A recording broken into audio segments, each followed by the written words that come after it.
Olá pessoal, essa é a primeira parte da nossa aula de número 10. Nesta aula trabalharemos com exemplos de projeto RTL, sendo que o primeiro deles é uma máquina automática de vendas. Neste exemplo e nos subsequentes veremos como associar os blocos de DataPath e controle para construir processadores mais completos e mais complexos, e como completar o projeto RTL.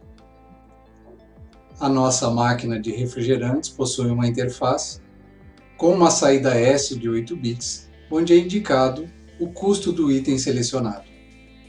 Além da interface com o usuário, o nosso processador deve se comunicar também com um mecanismo de recepção de moedas.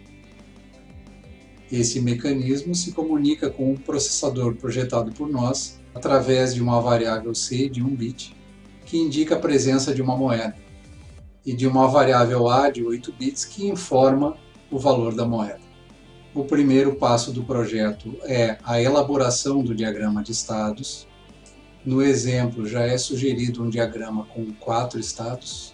No diagrama, identificamos a presença de variáveis de múltiplos bits e operações de alto nível, como soma, atribuição de registro e comparação, o que justifica a adoção da abordagem RTL. Neste slide temos o diagrama de blocos com a identificação das entradas e saídas. Como já aprendemos a projetar os circuitos que compõem os blocos de controle de DataPath, nossa ênfase agora é nas etapas de alto nível, como por exemplo, a definição das entradas e saídas dos blocos de controle de DataPath. Neste projeto, as entradas de dados são S enviado pela interface de usuário ao bloco de DataPath indica o custo do item selecionado. A enviado do mecanismo de moedas para o DataPath indica o valor depositado. E através de C, o mecanismo de moedas indica ao bloco de controle a presença de uma moeda. E a única saída do nosso processador serve para liberar a entrega do item.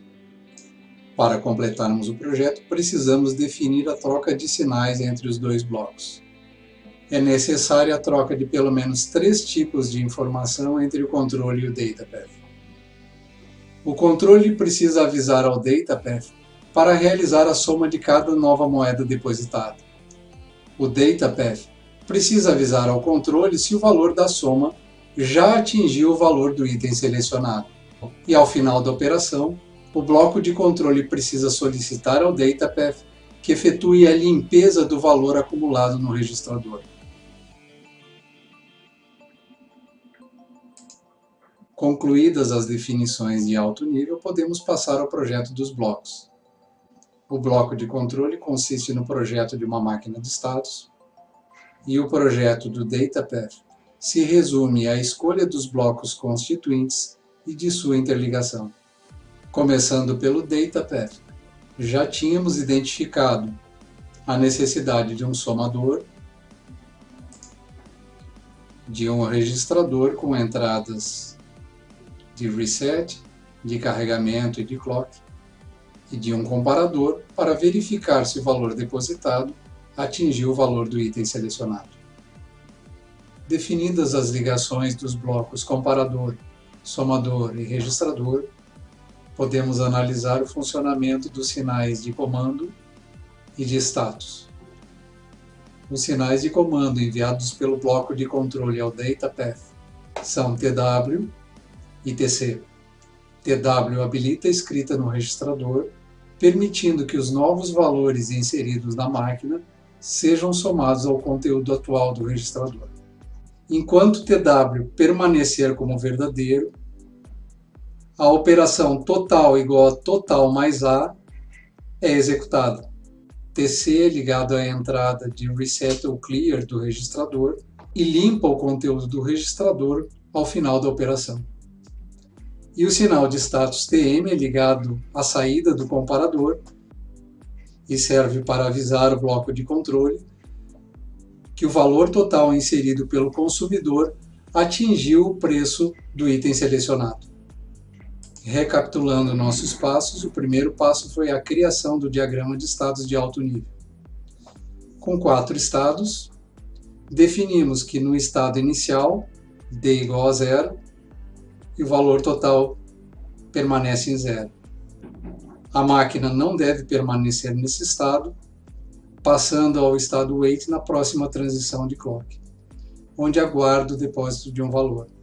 Com a identificação de uma moeda, a máquina assume o estado add, que adiciona o valor da moeda e retorna ao estado wait. Enquanto forem depositadas novas moedas, o valor é somado. Caso não haja depósitos de moeda, o valor total é testado. Se o valor for menor do que o preço do item selecionado, ele permanece no estado aguardando novas moedas. Caso o valor depositado não seja menor do que o preço, passa-se ao estado disp, acionando o dispenser, que habilita a saída da máquina para a entrega do item e retornando então ao estado inicial. E desta forma completamos o projeto do bloco de DataPath. O nosso segundo passo foi criar o DataPath. A criação do DataPath consistiu da escolha dos blocos, somador, comparador e registrador, nos permite converter o diagrama de alto nível em máquinas de estado finito. Nossos próximos passos consistem da conexão do DataPath ao bloco de controle e do projeto da máquina de estados contida no bloco de controle.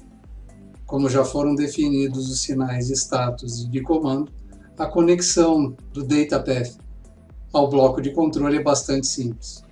E isto define entradas e saídas adicionais ao bloco de controle, além da entrada externa e da saída externa. E o nosso último passo consiste no projeto do bloco de controle, usando as técnicas vistas nas aulas 8 e 9. Nestas aulas vimos como projetar um bloco de controle utilizando uma lógica combinacional para implementar uma máquina de 2 na M estados. Como o nosso diagrama possui 4 estados, precisamos de um registrador de 2 bits. A nossa lógica combinacional tem como entradas a entrada C externa, a entrada TM, que corresponde à saída de status do bloco de DataPath, e tem como saídas a saída D, que aciona o dispenser, e as saídas de comando TC, para zerar o registrador, e TW para habilitar a escrita no registrador. Para facilitar a implementação, podemos substituir as operações descritas no diagrama de estados pelos sinais correspondentes. No estado inicial init, as saídas do bloco de controle são D igual a 0, o dispenser está desligado, e TC igual a 1, comandando a limpeza do registrador. E nas condições de teste no estado wait, a condição de teste, se o total é menor do que o custo do item, é sinalizada pela variável TM igual a 1. No estado add, a operação total igual ao total mais A deve ser habilitada pela saída TW igual a 1 do bloco de controle. E agora podemos codificar os estados do registrador e da entrada e escrever as saídas correspondentes para cada estado. Na nossa tabela de transição, optamos por representar o estado inicial, init, como 0, o estado wait como 0,1, o estado add como 1,0 e o estado disp como 1,1. No estado init, independente se C igual a 0 ou 1 e se TM igual a 0 ou 1, o próximo estado será sempre wait 0,1. No estado wait, codificado como 0,1, se C igual a 1, o próximo estado é add, o que corresponde a essas duas linhas. Se C igual a 0 e TM igual a 1, o próximo estado é o próprio wait 0,1, correspondendo a essa linha. As saídas do estado wait são sempre D igual a 0, TC igual a 0 e TW igual a 0. E no estado disp, representado por 1, temos que o próximo estado automaticamente é init 00. E as saídas da máquina nesse estado são D igual a 1, TC igual a 0 e TW igual a 0. A partir desta tabela de transição, podemos usar mapas de Carnot e projetar a lógica combinacional para gerar as saídas D, TW TC, N0 e N1, a partir das entradas C, TM, S1 e S0.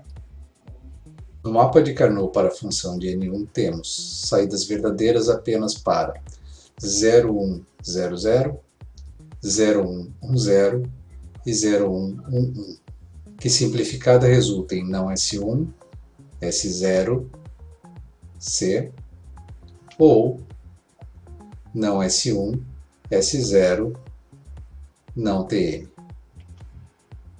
A simplificação do mapa de Carnot de N0 resulta em não S0 ou